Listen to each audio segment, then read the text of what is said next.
Hello, everybody. Welcome back to the Transfer Portal Podcast presented by NoContextCFB. And today, we're going to be going over some pretty big headlines that have been going over just all of football, not even just college football, but all relating back to the sport we all love. I'm your host today, Andrew Wilson, joined alongside me, Andrew, Adam, Karan. How are we doing today, gentlemen? Adam, you are muted. I'm muted. Dang, that's a bad start. It's a great start. I'm doing good. Glad to be back. I feel like it's been almost a month since I've been on the podcast. So, like Texas, I'm back though. Happy to be here. We should have, speaking of gambling, we should have taken an over/under on how many minutes it would take for him to show up. And if you had the under, you automatically win. Calvin really would have hammered that under. Karan, how are we doing on your podcast debut? Doing pretty good, man. Glad to be here. Great to have you. We kind of already alluded to it. Calvin Ridley, gambling. What's the correlation? During the last year where Calvin Ridley was not playing, found out that he was actually gambling. Not much. I mean, apparently, according to him, it was only about $1,500 on a parlay or something. Maybe the parlay was just a social media joke. People calling it a Ridley, which was absolutely hilarious. But I want to ask you guys, should it be legal for college students to bet on sports, most likely on teams that are not their own or programs that are not their own in different sports? I'll start with Adam on this one. Yes, I think it should be, like, in my general statement. I can understand why they don't want it to be on a sport that they play. I'm fully fine with that. But if they want to just gamble on any other sport, whether it be NFL or college, if they're of age, you have to be 21 to gamble. I think in every state in the country. I'm not sure, but if they're of age, I don't see a problem with it. Just seems like something that they just want to control for money. Just want to control athletes, I guess. I don't like it. The Calvin Ridley stuff, I thought it was funny. He was hilarious on Twitter. I don't know if y'all were keeping up with his tweets, but somebody need to take his phone away. I hope he's not banned for a year because I think he's a great player. Kind of did me dirty in fantasy when he decided to stop playing and he's over there gambling. But I don't know. I like it. I agree. I'm sure. I don't know how y'all feel, but I think we'll all agree that it's not that big of a deal. So I guess I should go ahead and just take the lead on this one. Yes, it should be legal for college students to gamble. If we're talking NFL, NBA, MLB, soccer even, or quite frankly, even college athletics of sports that they're not playing in, I don't see why they shouldn't. I mean, it felt like years that we've been fighting this whole NIL, making money off your own name type of deal. Guess what? Athletes are finally having the opportunity to make their own money off their own name. How can you say that this is kind of what really gets to me is if it's your money, this is not just, I'm talking more than just college. I'm talking like national, like nationwide. I'm talking states like Texas and Utah that have truthfully the dumbest gambling laws out there. There's only 2 casinos in Texas and they're both only slots. Okay. And one of them is down on the Mexican border. But how can you say that you're making your own money when you're essentially not being allowed to do what you want with it? In terms of Calvin Ridley's perspective, if he really did do 1,500, I did the calculations. If it was really 1,500 and if his base salary was just over $1 million, we're talking not even 0.1% of his salary. That's my biggest thing. Like, I will be more than happy to gamble away 0.1% of what's in my bank account. You don't want to know what that is. But it's not a big deal, okay? And in terms of college athletes, why not? It's your money. You should be allowed to do what you want with it. I don't know why so many people are against placing a wager on a college football game, an NFL game, an NBA game. College athletes finally have the opportunity to make their own money. They got their own money. Why not? That's the main thing for me. Now, in terms of actual other college football games, like let's say CJ Stroud decides to take the under on Michigan's season, you kind of do run into some other gray areas in that aspect, just because we never know what the control is in this in that sort of sense. But let's say you're a Big Ten player and you want to place a bet on an SEC game or a Big 12 game. What's the harm? What infringement are you going to have on it? As long as it's not your own team, I don't see any reason why you shouldn't be allowed to gamble. This is just the NCAA instating another stupid rule. They know that they've been losing power over the last couple of years, and this is just them trying to get another stranglehold on over college athletes. And at this point, it's not even going to stop here. Even if athletes get allowed to gamble, you just know that they're going to find a way to find a regulation on it. I also want to give a huge shout out to Gracie, who is a law student at Oregon, who actually told us this information that if you are an NCAA player, you cannot gamble on any sport that the NCAA covers. And I think she says it has something to do with the Title IX rules. So guess what? If you're a college football player, you can't even gamble on college swimming. From what I understand, I think Georgia's actually among the best in that aspect. So now it's honestly so stupid. This is just the NCAA trying to put the stranglehold over athletes again. And they're just not going to stop. And it's not even just the gambling. They're just going to find any type of hole that they can get to get a hold of athletes. I mean, yeah, you said it's right, but to play devil's advocate, like say you're CJ Stroud and you bet on an Ohio State basketball game. Like I can see why some people might have a problem with that because odds are CJ Stroud knows people on the Ohio State basketball team. And then you can kind of get into some, you should bet this, you should do that. You just never really know. So I kind of understand where what they're trying to do. Like Gracie told us, they can't bet on NFL games. I think that's stupid. But I kind of understand where they're coming from. Same with betting teams in the same sport. There's a good chance that you might know, a guy who plays for Arkansas, and you just never know what can happen because we've seen it happen before, and it's probably happened in the future. So I kind of understand play devil's advocate, I guess. Yeah, but on the same token, that if something like this was to ever happen, NCAA would claim something like, this is for integrity of the game. Let's just be honest, the NCAA is one of the most least integral associations out there to ever exist. Yeah, of course. And the same goes with, it goes the same with Calvin Ridley and the NFL. Like NFL cares more about a player gambling than they do about domestic abuse, even when there's video evidence. So who knows? Maybe we can just implement a little gray area of just don't bet on any sport that includes your team or any game that includes your university, that includes the university name. I mean, or what if, I know what you said about, like, let's say he knows somebody in Arkansas, maybe just outside your own conference. I mean, yeah, that can work. I'm just saying, like, I understand kind of where they're coming from. I'm not trying to defend the NCAA and their actions. I think we can all agree they're despicable in almost every way. Very despicable indeed. Karan, I want to get your input since I feel like on your first podcast, we kind of haven't let you speak yet. You're muted. Yes, I'm not the only one.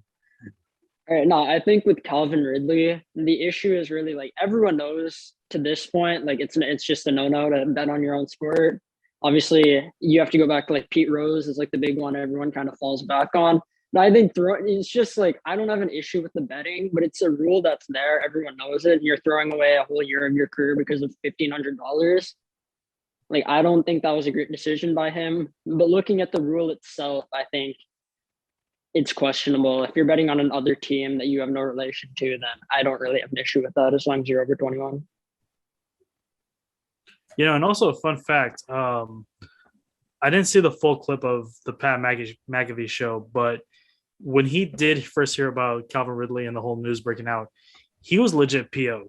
Like he was like, because he made it very adamant that when he was still playing in the NFL, they made it a rule basically saying you bet on an NFL game, you may as well just cost it your contract.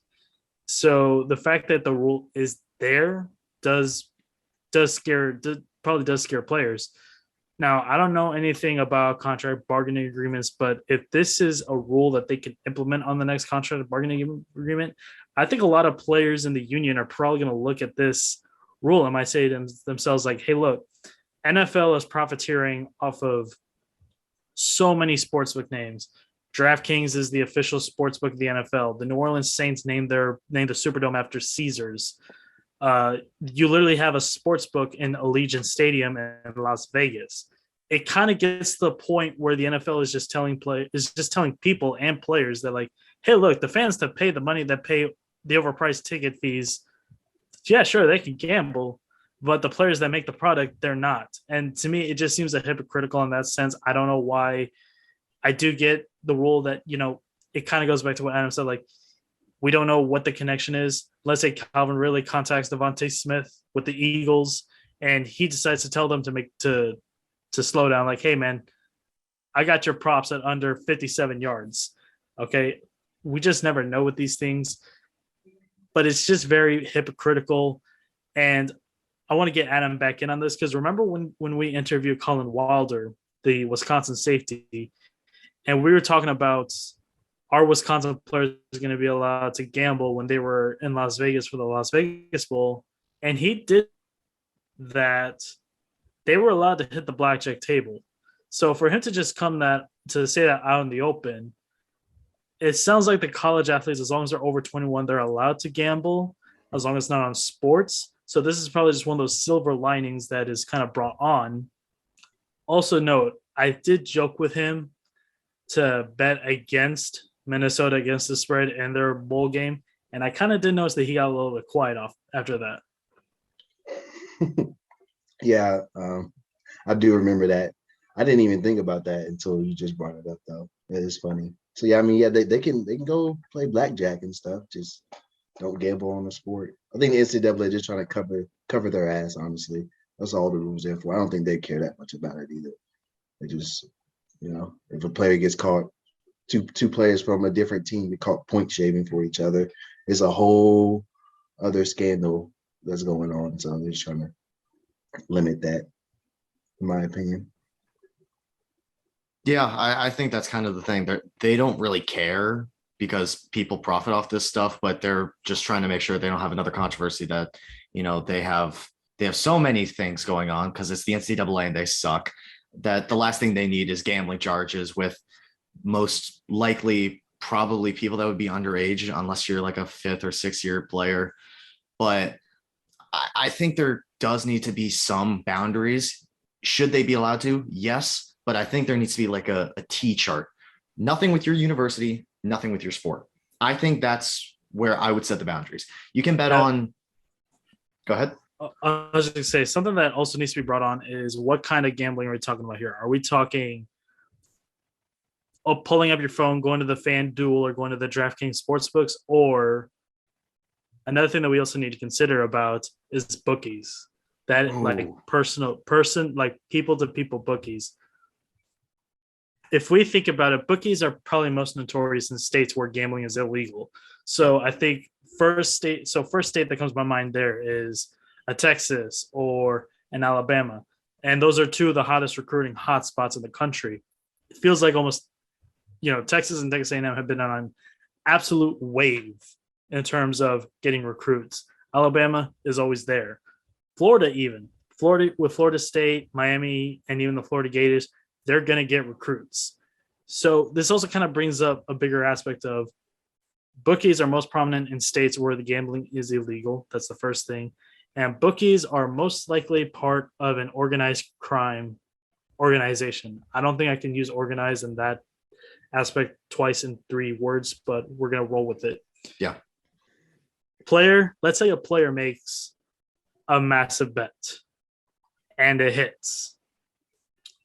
That bookie could very well go to the university or go to the NCAA and essentially spill the beans on the player.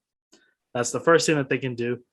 Or what if the player puts a huge amount of money And with a lot of bookies, they do not give the money when they place the bet.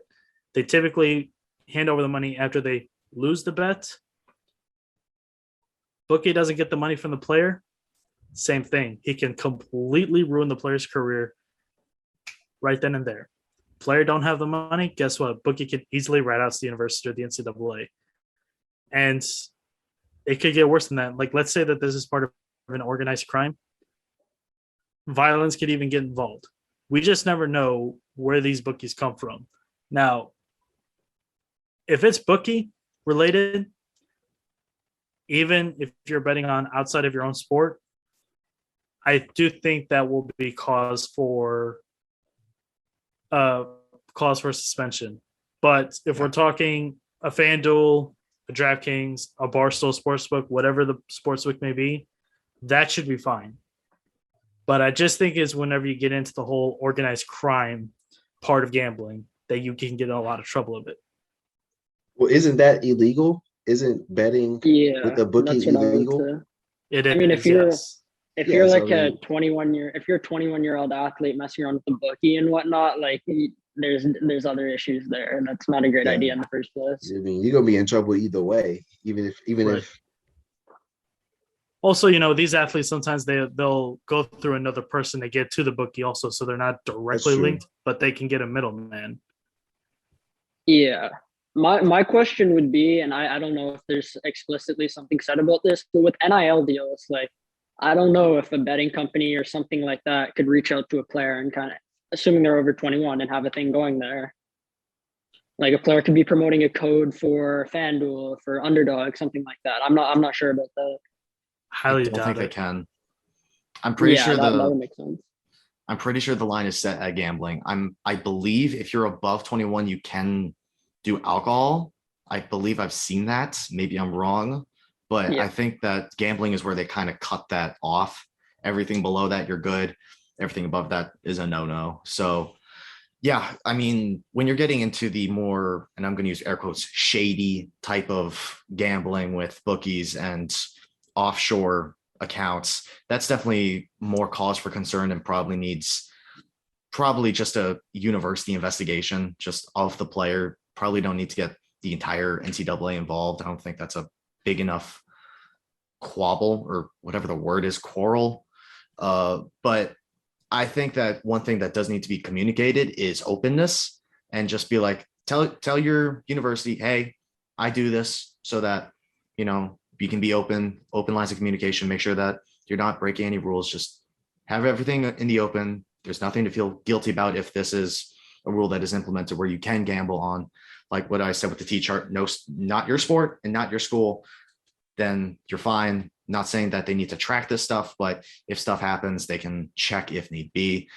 But yeah, it's just a really weird topic, because talking about college kids who are 18, 19, 20, 21, barely old enough to gamble, that we're talking about this, and it's just an entirely weird topic. So I think, does anybody else have anything to add on this for the gambling? Let players do what they want with their money. Yeah, they're over 21. Yeah. I will say, you allow players to make money off their own name, they should be able to use it how they want. There shouldn't be guidelines on what they can. I mean, that's kind of the whole point of capitalism too, isn't it? I'm not an economics major, so I'm going to avoid that, because I would be lying if I said I knew exactly everything capitalism was. But we're going to move on, because this is not an economics podcast, even though we just talked about betting and money for a good amount of time. We're going to be talking about football. One of the biggest trades in, I would say, NFL history just happened. Russell Wilson went to Wisconsin, went to NC State, is now in Denver. Goes from Seattle. Denver gives up its 9th overall pick, another first, 2 seconds, 3 players that are Noah Fant, Shelby Harris, or might have been 4 players, Drew Lock, which I don't know why the heck you would add Drew Lock to that trade. That makes the trade value go down. Yeah, that's just an incredible trade for Denver. They get their guy. They're hoping that, trading for Russell Wilson can be this year's trading of Matt Stafford for the LA Rams. Obviously, that got them a championship. Denver's hoping for the same. But you're probably wondering, how does this relate to college football? Well, the NFL draft is in April. Seattle no longer has a quarterback, but they have the 9th overall pick. They're probably going to take a quarterback at 9, unless they want to go with Geno Smith as their full year starter, Drew Lock. But I would say if they do that, all Seattle fans would be very, very disappointed, and they would no longer have a 12th man because everyone would just boycott that franchise. So I want to ask you guys, at 9, we have a few quarterback options for Seattle, mainly Malik Willis, Liberty, Kenny Pickett of Pitt. People are saying Desmond Ridder of Cincinnati, which I'm going to leak my opinion. That makes no freaking sense.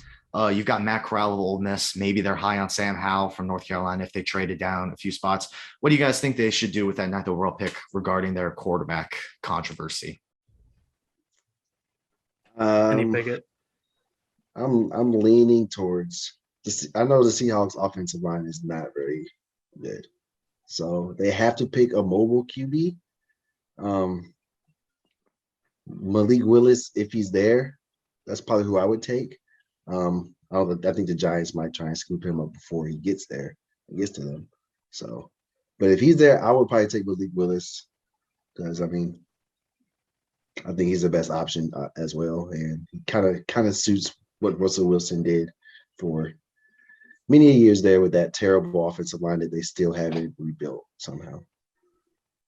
I know this isn't an NFL podcast, but I would say on the O-line topic, I would say Russell Wilson definitely did hold that O-line back. He's a great player, but his play style is really not O-line friendly. But I do think Malik Willis is probably the pick there. He's got the best upside and he's not Russell Wilson, obviously, but you have a quick fit right there. And even then, if you have Drew Lock, Geno Smith, one of those guys could start for a year if needed. I also wanted to say, I've noticed the last few years, Pete Carroll has really looked into like every quarterback prospect. Like if you look at the pro day list and whatnot, it's always Pete Carroll's there looking at all these guys. And Ian Rappaport has reported he would have taken Patrick Mahomes if he came at like pick 27 or wherever they picked that year. So he's definitely had his eye out for quarterbacks, even while Russ has been there. So I wouldn't be surprised if they already knew who they were taking. I don't know if my internet cut off earlier, but I said Kenny Pickett. I just think Kenny Pickett is the best quarterback. Granted, I know a lot of people are saying Malik Willis, and I know a lot of NFL gurus are probably listening to this right now and saying, like, Andrew, you're the biggest idiot. How is it not Malik Willis? Well, truthfully, I am not an NFL draft scout. Okay, all I can really do is go based off of this last season. I still think Kenny Pickett's the best player. I think Malik Willis, I think he'll be gone before that number 9 spot. I think he could go to the Giants around the 7th. Adam, correct me if I'm wrong. I believe the Giants are picking 7th.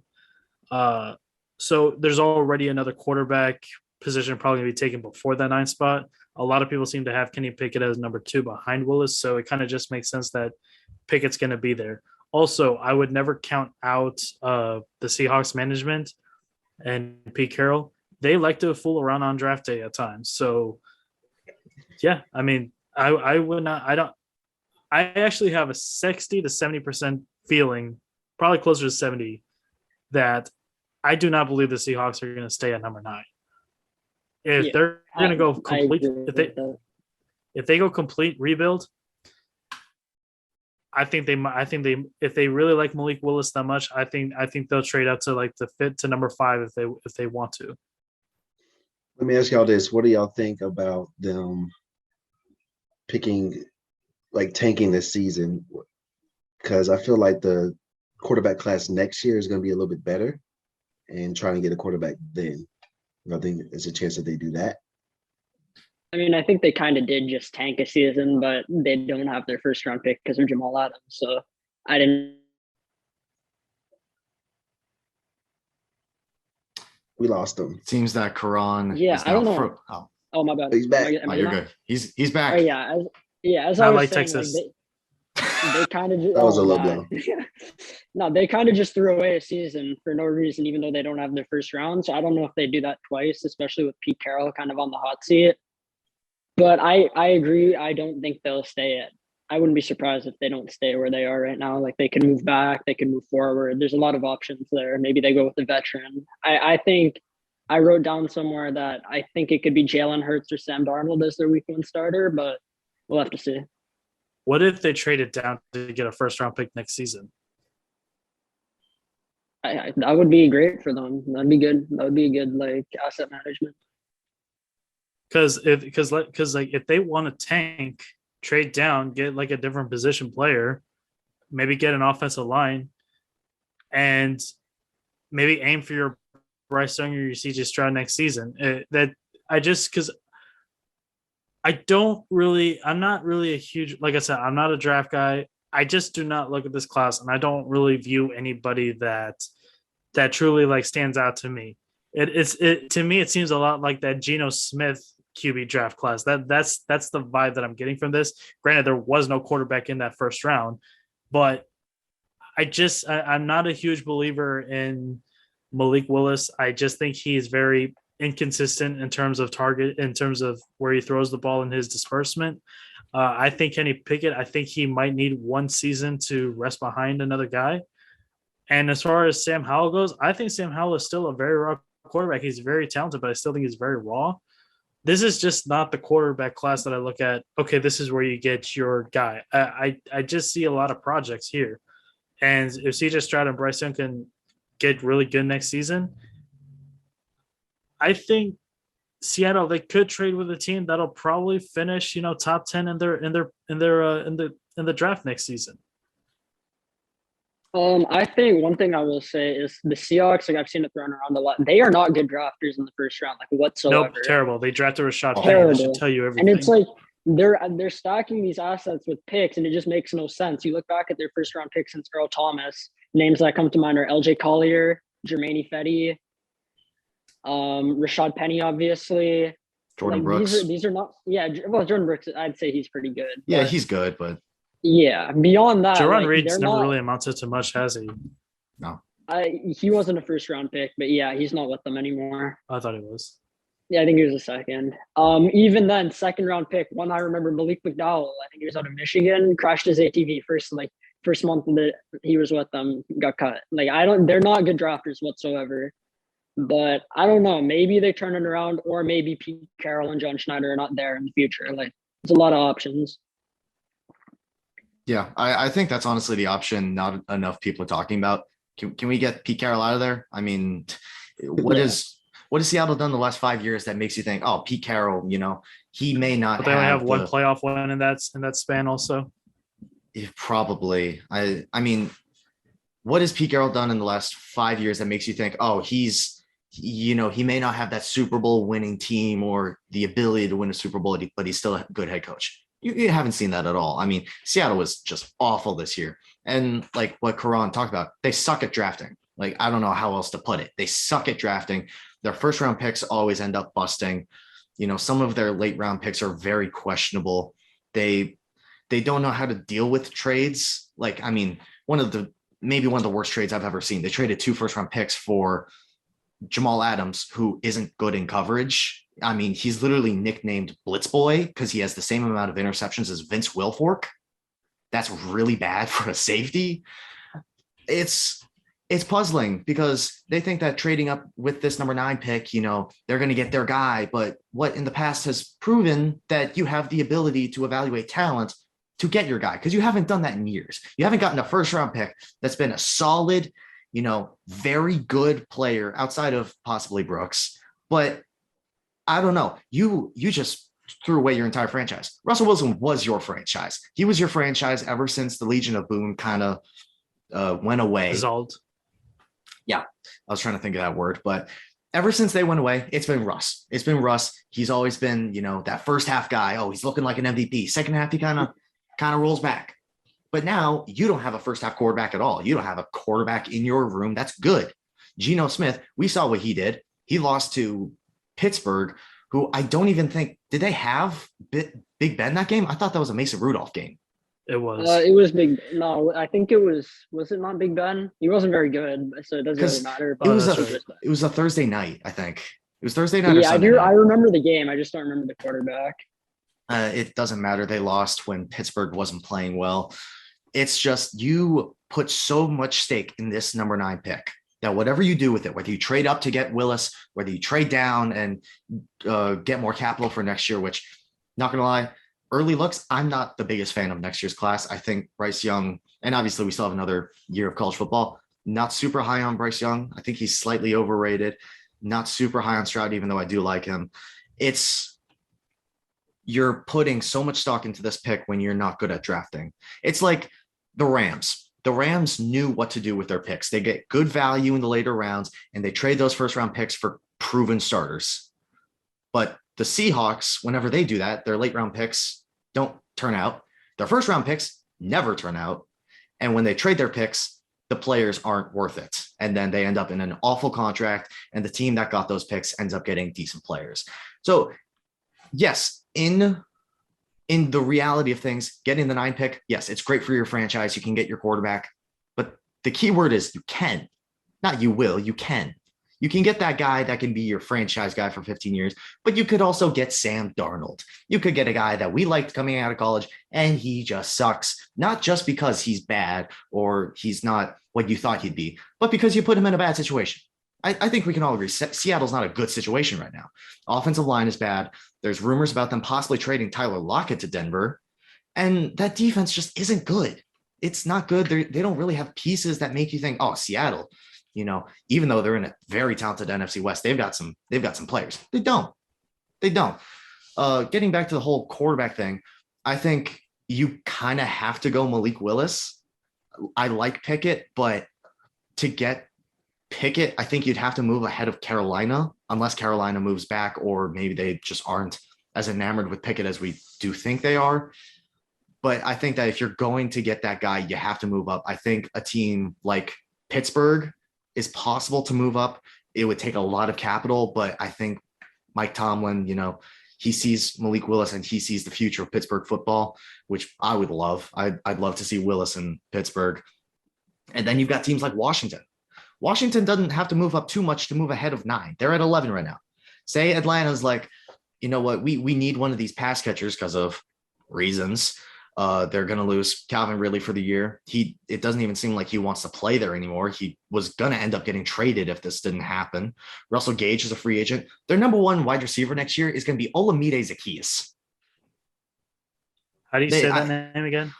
Olamide Zaccheaus. He used to play for the Vikings, I think. That's the only reason I know him. So maybe they're like, you know what, we want to get one of these really good wide receivers, a Garrett Wilson. Guy, hold up. So we're talking about Seahawks right now. Not sure if anybody's looking at Twitter right now, but I'm looking at a tweet from Adam Schefter. What do you tweet? Bobby Wagner's getting released. Oh, I heard something about that, but that's crazy.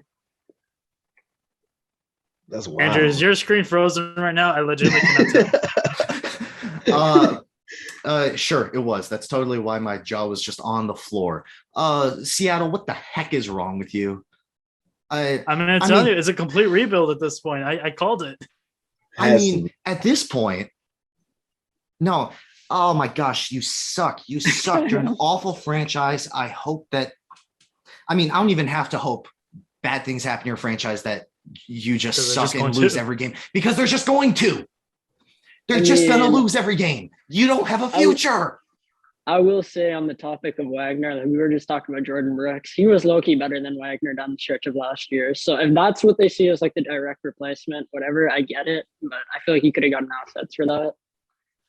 Yeah, you definitely couldn't have. I mean, Seattle, you just suck at everything you do. Remember when you were like the cream of the crop of the NFL? You had the Legion of Boom. It was this incredible defense. You had players on the cover of Madden. You had one of the most high upside quarterbacks in the NFL. You had this amazing wide receiver core that looked great against Denver in that Super Bowl. And now you just suck. And you can't, it's not like you can do anything to change it because you can't draft. When you trade players, they end up being really good, and the picks that you get for them don't end up being good. When you trade picks for players, those players end up sucking, and the picks end up being good because those other teams are better at drafting than you. It's just a complete garbage franchise. Just get rid of everything. Just wipe the floor of Seattle. I know there's a lot of rain. Just use that to just get away from everything. and just start fresh. Start fresh. Just do whatever you need to. You suck. You all suck. Seattle is just a London with a lot of Starbucks restaurants. A lot of Starbucks and a football team that is awful because there will be teams in London this year that are better than Seattle by a mile. And That's then true. you might What- hate what- Seattle more than you hate Iowa. Oh no. That's not true. That Andrew. Yeah, not me. Also, I I will don't say- have too much against Seattle. I don't have much against Seattle. What I have against Seattle right now is I just hate incompetency. I hate incompetency. Seeing these teams make awful decisions, it just gets me going. I get on these rants. I realized we were talking about quarterbacks, and then we talked about Bobby Wagner and just being an awful franchise, and they suck at what they do. I apologize for going on that tangent. Sounds like it's finishing talking about off- Minnesota Golden Yeah, Gophers I for the last can't- 10 years. I can't wait to see your reaction when they inevitably move on, or DK Metcalf inevitably moves on sooner or later. See this? Sky Uma, baby. That'll make a great out of context clip right there. Yeah, I'm gonna put it on this little wall right here just to remind everybody. I got this at the Wisconsin game. Yeah, beauty. It was a beauty. Finishing off with the Seattle quarterback discussion, because this has been an absolute whirlwind of a discussion. You have to move up if you want Malik Willis, because I feel like people are going to be extremely high on him as I am. Pickett, I feel like you could get him at 9. If you like Corral, I think you take him at 9. If you like Howell or Ritter, you move down. I don't think Ritter's a first-round quarterback. There's a lot of inconsistencies in his accuracy.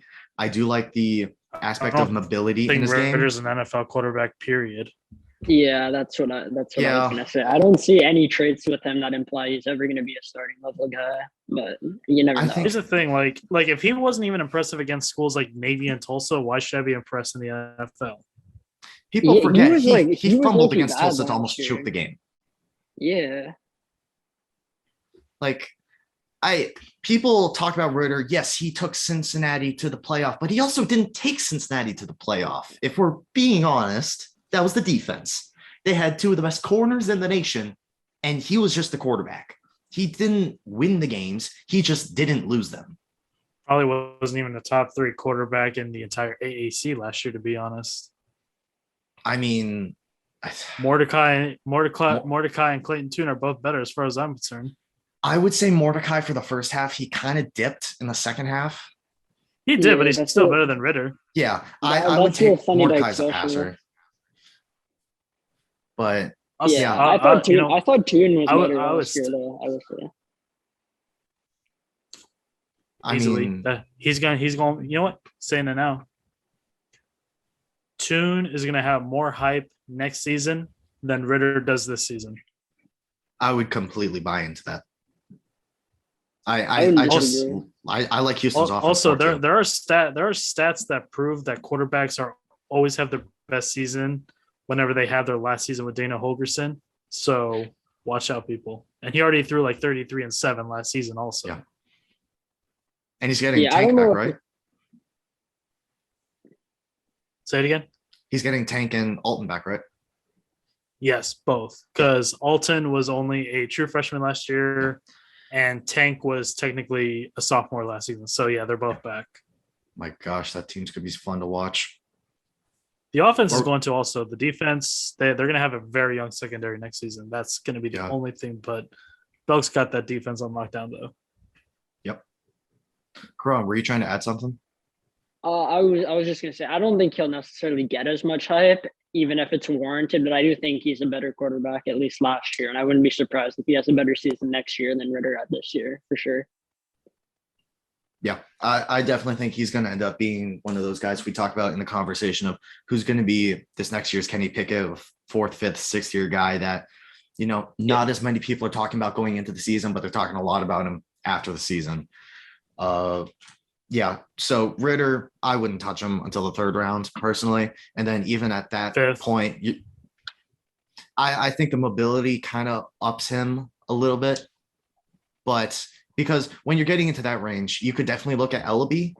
But after that, you're really looking at like the Zappy, who is good, but he doesn't really bring that type of dynamic playmaking with his legs. that Ritter can.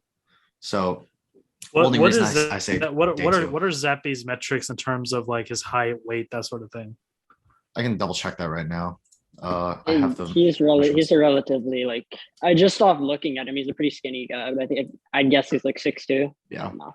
he's not Just throwing it out there. he's not that big in stature, but let me double check. So it says right here.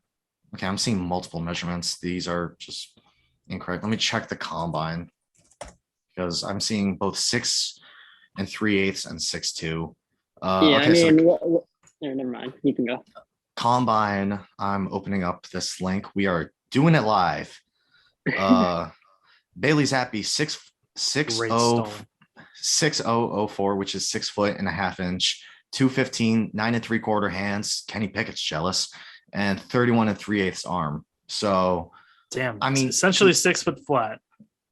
Essentially. Yeah.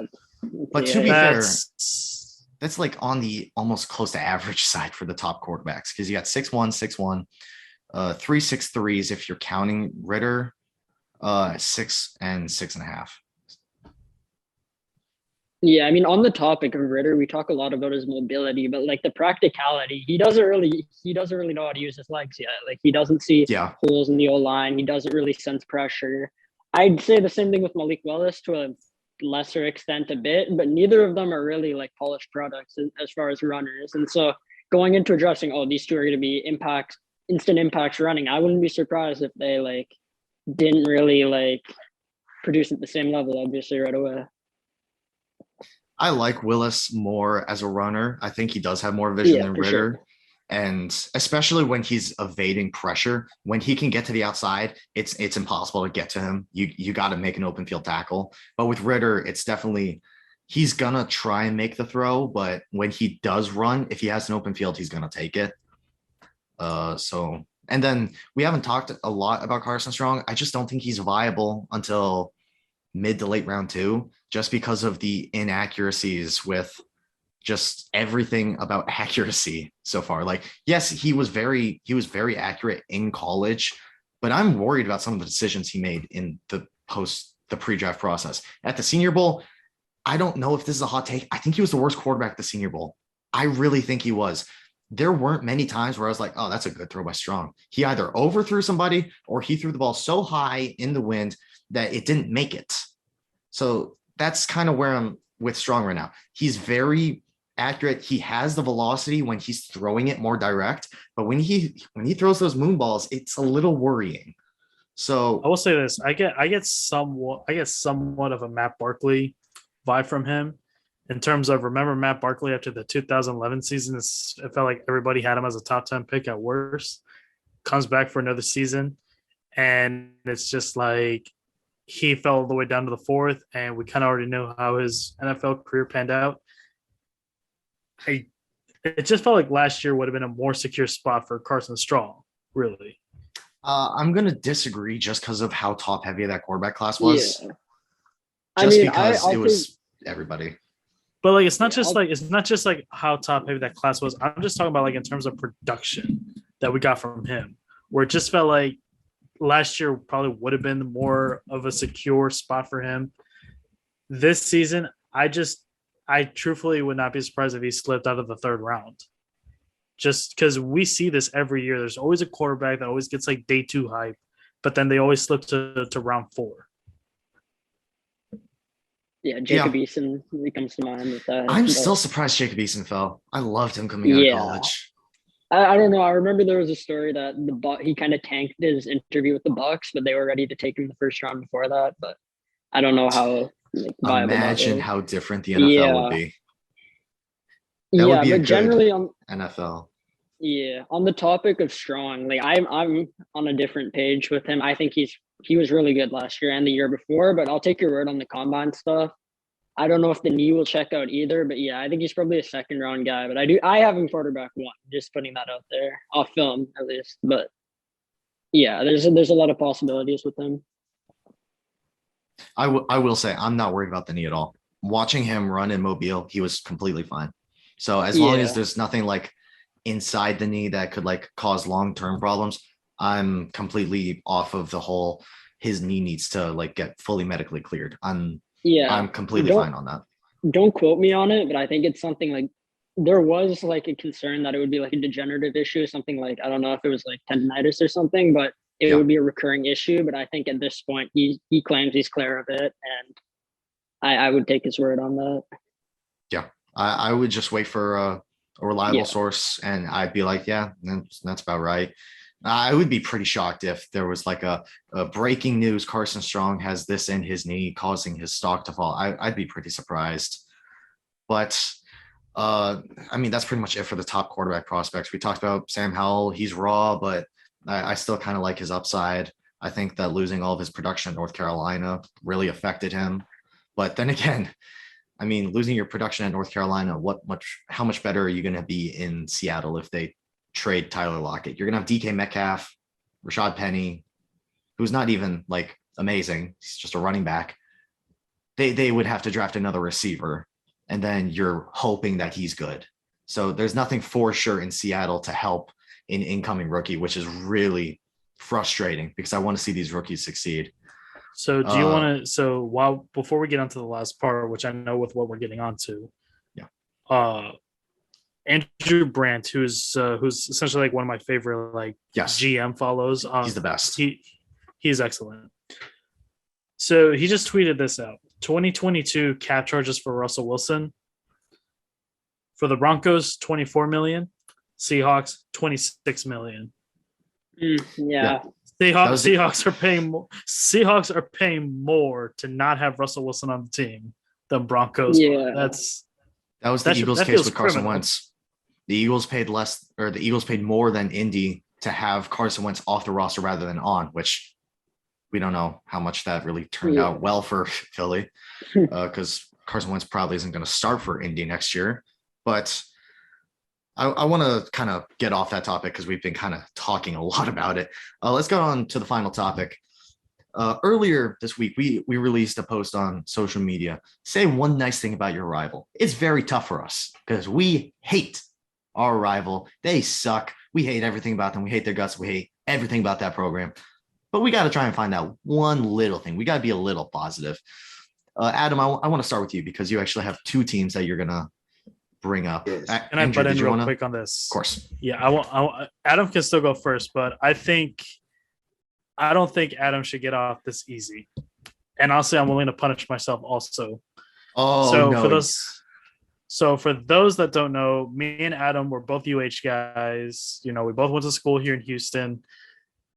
And we had a little bit of conversation before we got on, basically saying like who was UH's biggest rival? Because truthfully, it's really hard to say who UH's real rival is because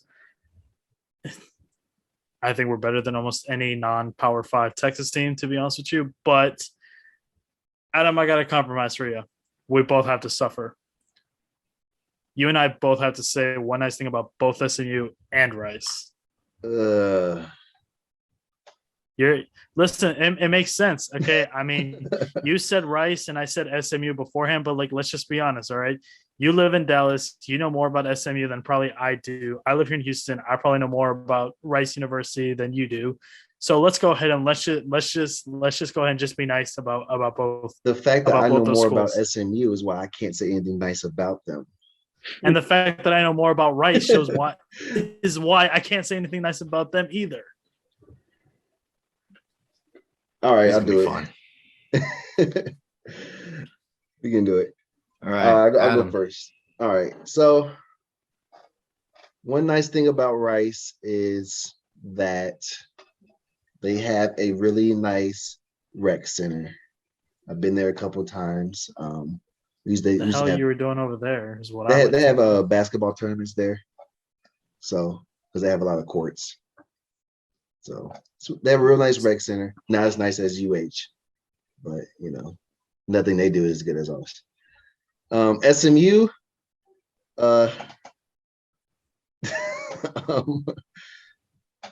they're in a nice part of Dallas, I guess, if you're that type of person, real bougie. I guess that's not really nice. They have nice roads. The roads are always clean. There's no potholes anywhere. You can walk your dog at night, and not worry about anything. So it's a real safe place. So yeah, shout out to SMU for that. Y'all got that going for you. Have fun in the NIT as well. Enjoy that. For Texas, I refuse to say anything nice about Texas A&M. You can't make me do it. I'll leave the show before I do that. So I'm gonna pick Oklahoma. Oklahoma, they got casinos. You can go up there. You can go and lose your money or win your money. Unless you're a college athlete, then stay out of there. But yeah, Oklahoma, they got nice casinos. They got 2 or 3 of them real close by. Andrew, do you want to go with the Rice and SMU, and then I'd assume my school? Yeah, I guess. Or actually, might as well. Can I add a little idea? Since you and Adam did. Hold on. If you're gonna make me say something nice about Iowa, yes, you're gonna have me say something nice about Iowa. I mean, who else would it be? I mean, I'd rather say something nice about Minnesota than I would over Iowa. Truthfully, because there's a lot of nice things to say about us. You know what? No, that sucks. You know what? No, let's do it. No, let's do it. No. If we both have to suffer, let's both suffer. I mean, fine. I'm really gonna have to suffer because let's do it. All right, let's do it. All right. You start with the Houston SMU Rice triangle. Okay, Rice. They have historically a very good baseball team. They have a very good baseball team.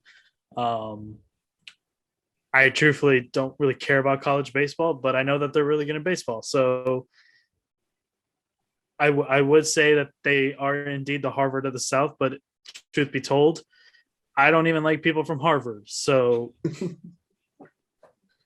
all right, there you go. That's Rice. SMU. I will say this. I was at the SMU UH basketball game last week, and there was this SMU fan that was literally one section next to me. And my God, I've never wanted to start a fight so bad while at a game.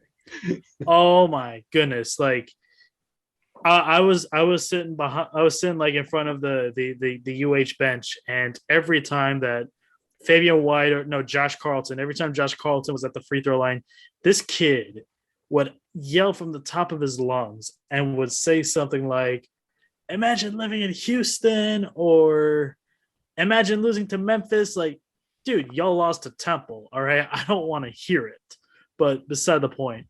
SMU. Hey, you know what? One of my favorite golfers on the PGA Tour went to SMU, and he was a national champion there in 2015. Bryson DeChambeau is great player off the tee. He's actually one of the only good things about SMU. I mean, they're really good at committing scandals over at SMU, both football and basketball. Yeah, guess what? Yeah, you guys are really, really good, like infringing on NCAA rules. You guys probably they always try to win. That's what I say. They do it whatever it takes to win. And you know what? a little bit what you were saying about University Park. University Park is one of the prettier parts of Dallas. I can say that, and it is a nice campus, really expensive campus that your parents need to be millionaires for in order for you to attend there. Same way with Rice. So yeah, there you go. SMU, you got Bryson DeChambeau. Rice, you got a pretty good historical baseball team. All right, let's go to the Big Ten side now. Minnesota. I'll say this: coming out of their respective NFL drafts, I was fans of both Tyler Johnson and Rashad Bateman. I really was. Like, when I saw Tyler Johnson go down to the 5th round, I thought that was criminal. I begged for the Packers to get him in the 4th round. Rashad Bateman, really good. I think he got drafted where he should have been. Now, I will say something nice about the state of Minnesota and not just the university.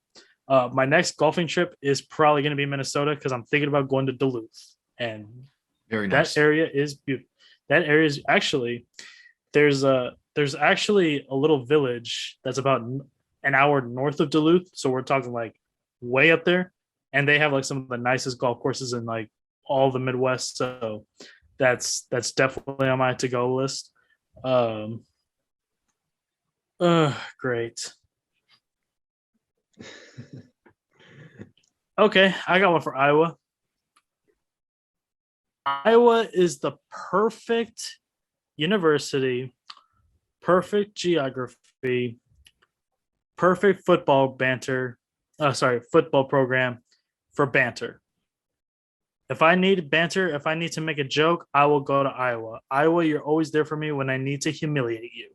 The same way that the Stanford band did during the 2012 Rose Bowl when they were playing the FarmersOnly.com theme song during that Rose Bowl halftime show.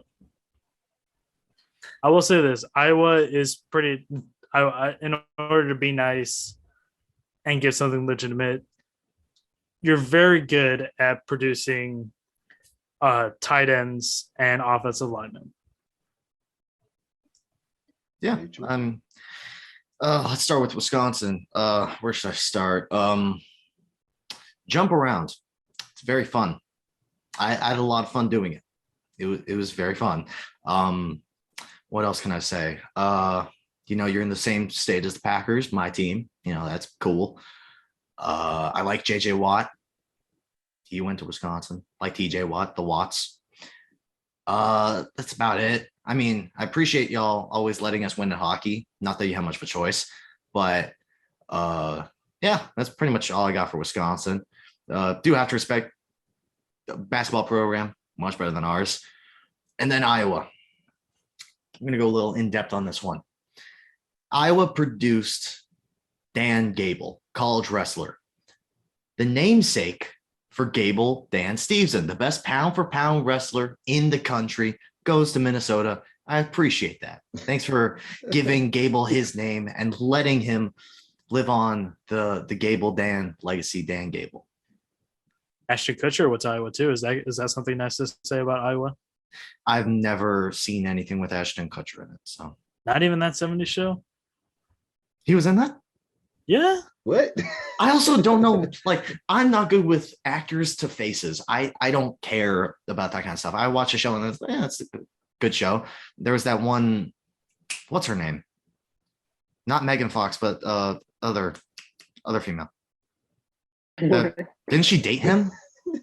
Mila Were they a Kunis? couple? Yes, Mila Kunis. They're married. They have like 2 kids together.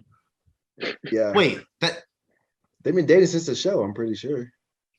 Well, Ashton used to be married to Demi Moore, then they got divorced like 10 years ago, and he's been dating Mila Kunis ever since.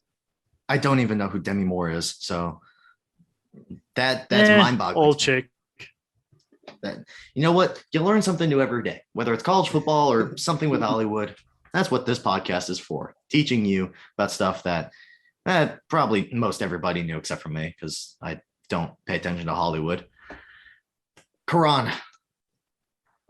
So for those who don't know, obviously I'm new here, but I'm a big Cal football fan. Now you guys were talking about schools in the South. I'll take it west a bit. Our biggest rival is Stanford. A lot of people watch the big game every year. Cal took the axe this year, took it back. So I must say Stanford, they're a private school, so it should be expected, but great academics. In terms of football, I really liked Andrew Luck for a while. Obviously things didn't pan out. And yeah, I also like Jim Harbaugh a lot. Obviously he was at Stanford a really long time ago, but he's one of my favorite coaches ever. So yeah, 2 great things about Stanford. And yeah, that's pretty much, if you want to look at USC as another rival, also a private school that has pretty good academics, but I think Caleb Williams is pretty good, and so is Lincoln Riley. So yeah, 2 great things about 2 great rivals.